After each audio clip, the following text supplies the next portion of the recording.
This is the download from Sounds Profitable, your daily source for the essential news of the business of podcasting. Brought to you by Spreaker from iHeart. I'm Manuela Bedoya, in for Tom Webster. Here's what you need to know for today, Thursday, September 21st. AdExchanger reports the CDC is using digital advertising to reframe the narrative around flu vaccines. Flu vaccination rates have plummeted for both pregnant people and children, 16% and 7% respectively, leading to elevated rates of severe flu cases, hospitalization, and deaths.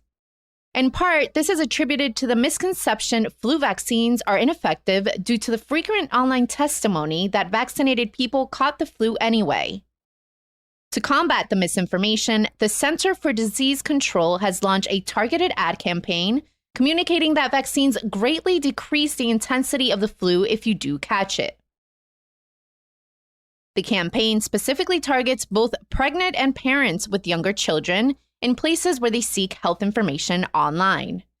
Podcasting could play a vital role in future public health campaigns like this one, as one of our inherent strengths as an industry is the ability to hyper-target audiences based on contextual data.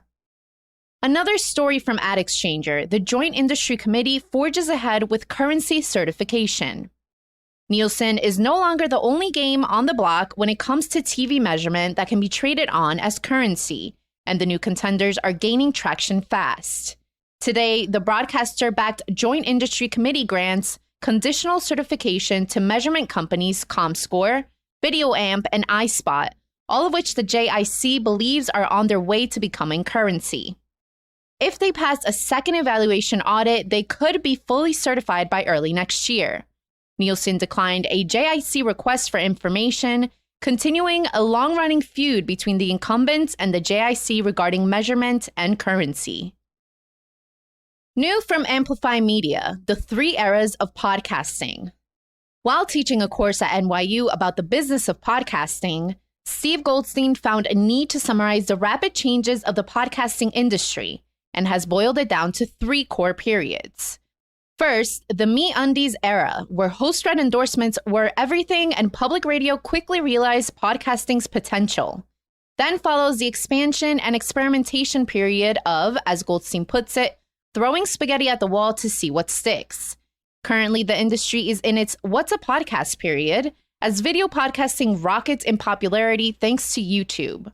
Podcasting's evolution mirrors the broader evolution of digital media, starting from simplicity, embracing experimentation, and graduating that experimentation into something more complex.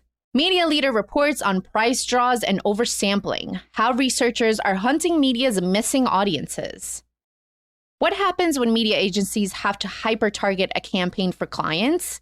Campaigns such as the 2021 anti-knife crime Metropolitan Police ad that targeted specifically women aged 25 to 54 with young male relatives aged 11 to 19 years old who all happen to live in a group of London boroughs where knife crimes was highest. There's multiple ways companies go about collecting niche data from small subsections of the population, though most involve getting boots on the ground in areas where members of that demographic congregate and running surveys. Rajar, for example, has a hard time recruiting younger respondents in general surveys, so they intentionally oversample by tasking interviewers with finding respondents specifically in that age range. Be sure to check out the links to every article mentioned right in your podcast listening app or at soundsprofitable.com, where you can also subscribe to the newsletter version. The download is written and produced by Brian Barletta, Gavin Gaddis, and Tom Webster. This episode is hosted on Art19. For Sounds Profitable, I'm Manuela Bedoya. Download us again tomorrow.